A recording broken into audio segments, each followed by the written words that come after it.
कि पूरा का पूरा जो आपका अति पिछड़ा समाज है, लव कुश समाज है, इसकी ताकत कहाँ लगती है? आज की तारीख में ज़्यादातर वो ताकत नीतीश बाबू के साथ है। तो स्वाभाविक है कि जब वो एनडीए के साथ रहते हैं तो एनडीए की सरकार बन जाती है, इंडिया गठबंधन में जाते हैं तो उनकी सरकार बन जाती है। आप कह रहे हैं कि मैं राइट भी स्विंग कर सकता हूँ, लेफ्ट भी स्विंग कर सकता हूँ, लेकिन उससे पहले आरसीपी बाबू को अपनी भी ताकत दिखलानी पड़ेगी। उसको लेकर क्या तैयारी? नीतीश बाबू हैं तब तो ठीक है, नीतीश बाबू के बाद क्या होगा?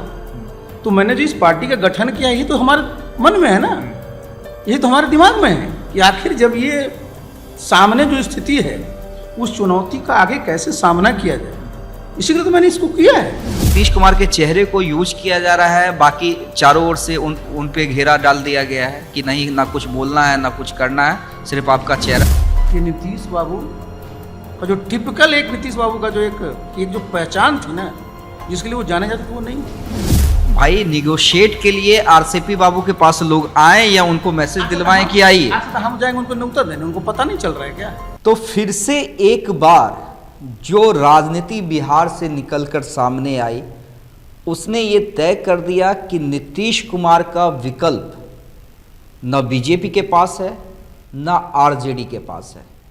देखिए, जिस हिसाब से जेडीयू की तरफ से प्रेशर बनाया गया, और मैं पहले दिन से कह रहा था कि पलटी मारने वाली कोई बात नहीं है, सिर्फ जेडीयू की ओर से प्रेशर क्रिएट किया जा रहा है। और प्रेशर का आलम ये था कि आरजेडी वाले स्वागत करने को तैयार हो गए थे और बीजेपी ने दिल्ली में जाके सरेंडर बोल दिया और कह दिया कि नेतृत्व नीतीश कुमार का ही होगा।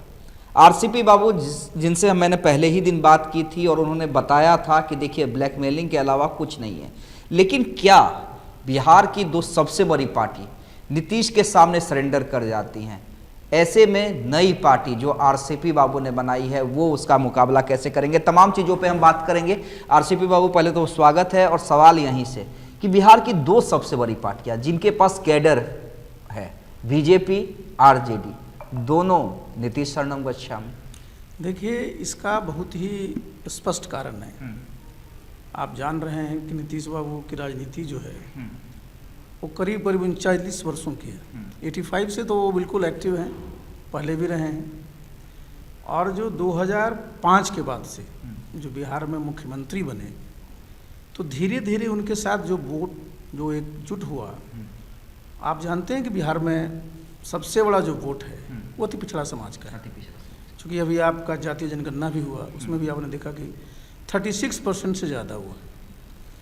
तो शुरू से ही नीतीश बाबू के साथ लव कुश समीकरण, जिसको आप बोलते हैं, पिछड़ा समाज है, अति पिछड़ा समाज है, महादलित समाज है, तो ये बहुत बड़ा एक समझिए ये वोट है। और नीतीश बाबू की ताकत यही रही है, भाई अगर देखिए, ताकत यही रही है। अब चाहे वो भारतीय जनता पार्टी हो, चाहे राष्ट्रीय जनता दल हो, वो अपनी सीमाओं को समझते हैं कि उनके पास कौन सा वोट है, कौन सा वोट नहीं है। और बिहार में सरकार तभी बनती है जिसकी चर्चा अभी हम कर रहे थे कि पूरा का पूरा जो आपका अति पिछड़ा समाज है, लव कुश समाज है, इसकी ताकत कहाँ लगती है? आज की तारीख में ज़्यादातर वो ताकत नीतीश बाबू के साथ है। तो स्वाभाविक है कि जब वो एनडीए के साथ रहते हैं तो एनडीए की सरकार बन जाती है, इंडिया गठबंधन में जाते हैं तो उनकी सरकार बन जाती है। यही स्थिति है, और इसके चलते चाहे वो बीजेपी हो चाहे आरजेडी हो, उनका हौसला जो है ना, एक लेवल के बाद पस्त हो जाता है। तो इस बार भी पस्त हो गया। आरसीपी बाबू, ये जो अति पिछड़ा वोट है वो अपने पास कैसे ला पाएंगे? क्योंकि देखिए, आपने भी नई पार्टी बनाई है, और जिस हिसाब से आप तैयारी कर रहे हैं, संगठन पे या क्षेत्र में घूम रहे हैं, आप कह रहे हैं कि मैं राइट भी स्विंग कर सकता हूँ, लेफ्ट भी स्विंग कर सकता हूँ, यानी महागठबंधन की ओर भी जा सकता हूँ, एनडीए की ओर भी जा सकता हूँ, लेकिन उससे पहले आरसीपी बाबू को अपनी भी ताकत दिखलानी पड़ेगी। उसको लेकर क्या तैयारी है? देखिए, मैंने बताया ना कि भाई मैं तो नीतीश बाबू के साथ ही राजनीति किया हूँ बिहार में, 2.5 साल से हम लोग बाहर हैं।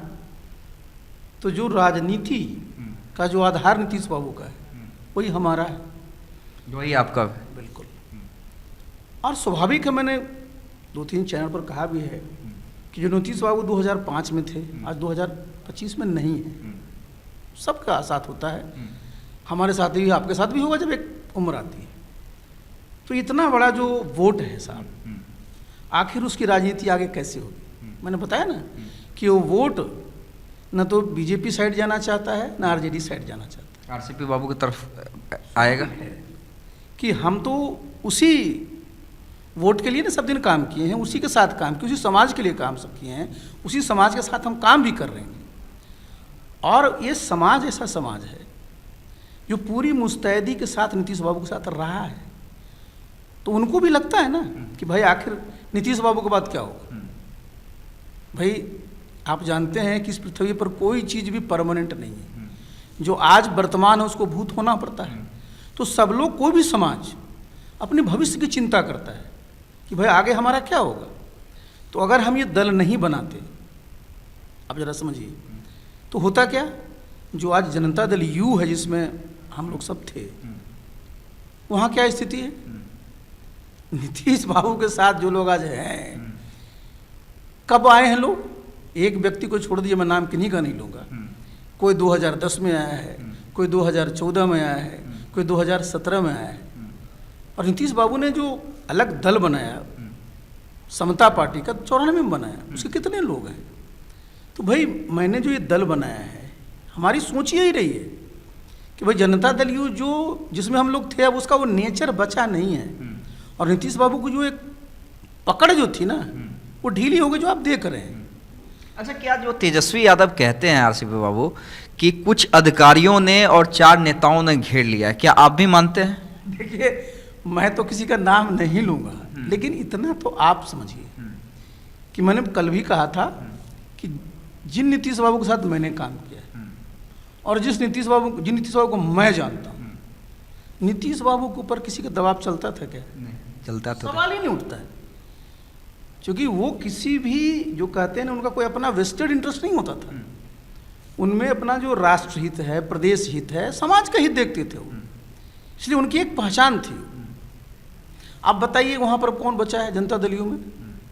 आप नाम नहीं ले रहे हैं, मैं नाम ले लेता हूँ। ललन बाबू हैं, संजय झा हैं, अशोक चौधरी हैं, यही 3 तो आसपास नजर आते हैं। आप बता दीजिए कि जो मैंने आपको चर्चा किया है कि भाई उस पार्टी का जो मूल स्वरूप क्या है, लव कुश समाज, अति पिछड़ा समाज, मैंने बताया आपको ना कौन है उसमें।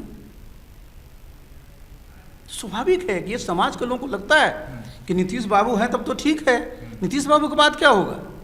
तो मैंने जो इस पार्टी का गठन किया, ये तो हमारे मन में है ना, ये तो हमारे दिमाग में है कि आखिर जब ये सामने जो स्थिति है, उस चुनौती का आगे कैसे सामना किया जाए।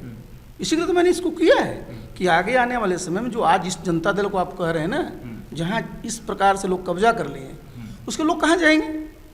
लेकिन लोग कहते हैं कि कब्जा कर लेते हैं, लेकिन जब चीज़ें निकल के सामने आती है तो कब्जे वाली स्थिति कुछ दिखते नहीं है आरसीपी बाबू। अब तक जो इतिहास निकल कर सामने आया है नीतीश कुमार का, देखिए, आप देखिए आज से साल भर और आज में बड़ा फर्क है। आप देख रहे हैं भाई, नीतीश बाबू किस चीज़ के लिए जानने जाते थे?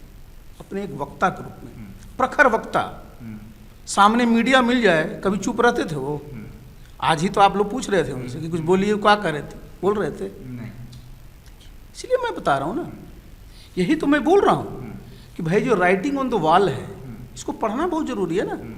और हम लोग अगर तैयारी नहीं किए रहेंगे तो पूरा का पूरा इतना बड़ा जो समाज है, वो कैसे आगे चुनौती को फेस तो मतलब आपका कहना है कि सिर्फ नीतीश कुमार के चेहरे को यूज किया जा रहा है, बाकी चारों ओर से उन पे घेरा डाल दिया गया है कि नहीं, ना कुछ बोलना है ना कुछ करना है, सिर्फ आपका चेहरा है? देखिए, मैंने तो आपको उदाहरण उस दिन भी दिया था कि नीतीश बाबू को आप जानते हैं, प्रशासन में उनका क्या रहता था।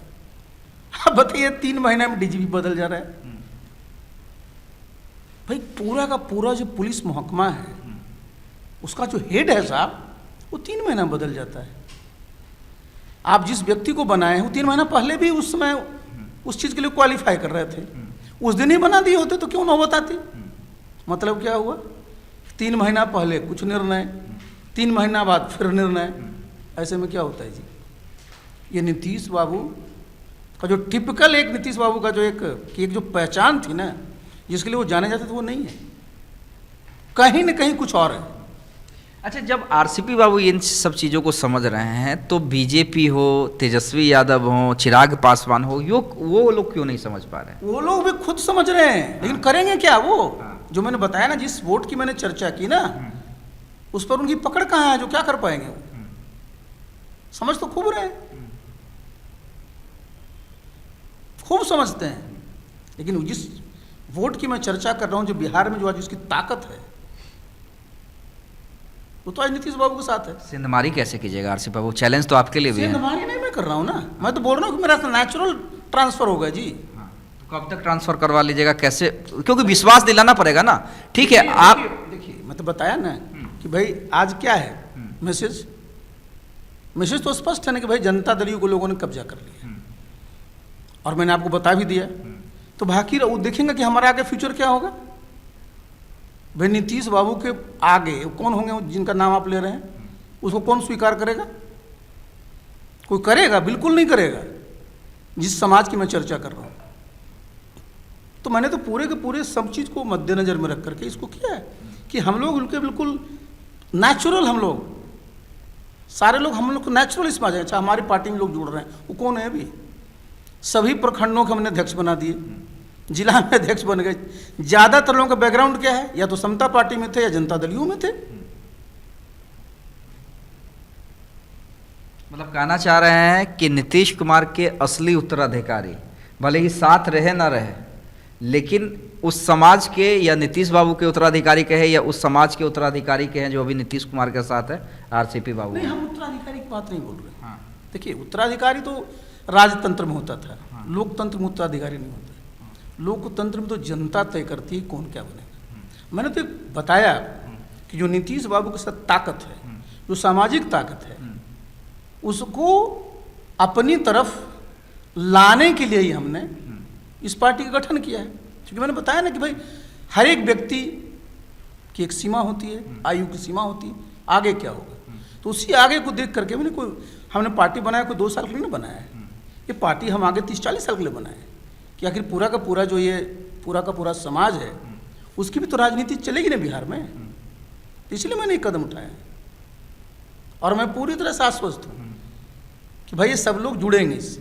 कितने महीने में ताकत दिखला दीजिएगा? ताकि ताकत तो रोज ही दिखा। अच्छा, ताकत नहीं रहती थी संगठन बन गया होता? बताइए। ताकत इन द सेंस कि भाई निगोशिएट के लिए आरसीपी बाबू के पास लोग आए या उनको मैसेज दिलवाएं कि आइए। अच्छा, हम जाएंगे उनको न्योता देने? उनको पता नहीं चल रहा है क्या? आप जरा बता दीजिए कितनी पार्टियां हैं बिहार में जिसने अपने 500-3400 प्रखंड बना लिए इतना कम समय में? ताकत है तब तो। प्रखंड एक ऐसा संगठन का ढांचा है, आप जरा समझिए, उसमें आदमी खोज लेना इतना आसान नहीं होता। तो हमारी ताकत है तब ना। और हम तो 243 विधानसभा को जानते हैं ना भाई। 2005 से तो चुनावे लड़ाते रहे हैं, तो हम कौन सा क्षेत्र हमारे लिए नया है? ना कोई क्षेत्र नया है, ना कोई नेता नया हमारे लिए है, ना कोई परिस्थिति हमारे लिए नहीं है, ना कोई चुनौती हमारे लिए नहीं है। न्योता देंगे नहीं? न्योता आएगा तो जाएंगे। हम तो बता ही रहे ना आपको कि मैं तो प्रैक्टिकल आदमी हूँ, मैं प्रैग्मेटिक पॉलिटिक्स वाला हूँ, मैं कोई हवा वाला तो हूँ नहीं। और निश्चित रूप से जहाँ हमारे साथ जो लोग जुड़े हुए हैं, पूरा का पूरा जिस समाज की हमने चर्चा की, उसका जितना बेहतरी के लिए जो होगा हम करेंगे। चलिए, सीधे सीधे समझिए कि नीतीश कुमार की राजनीति को सब समझते हैं, चाहे वो बीजेपी हो, चिराग हो, तेजस्वी हो, लेकिन ऑप्शन नहीं है। ऑप्शन के कारण नीतीश कुमार के आगे सरेंडर कर जाते हैं और उस ऑप्शन को बहुत अच्छे तरीके से तलाश रहे हैं और लोगों को विश्वास दिला रहे हैं। आरसीपी सिंह तैयारी कर रहे हैं, प्रखंड की बात कर रहे हैं, यात्रा कर रहे हैं और सीधे सीधे कह दिया है कि जो लोग हमसे जुड़ रहे हैं उन्हें निराश नहीं होने देंगे और न्योता आता है तो न्योता को स्वीकार भी करेंगे और गठबंधन भी करेंगे।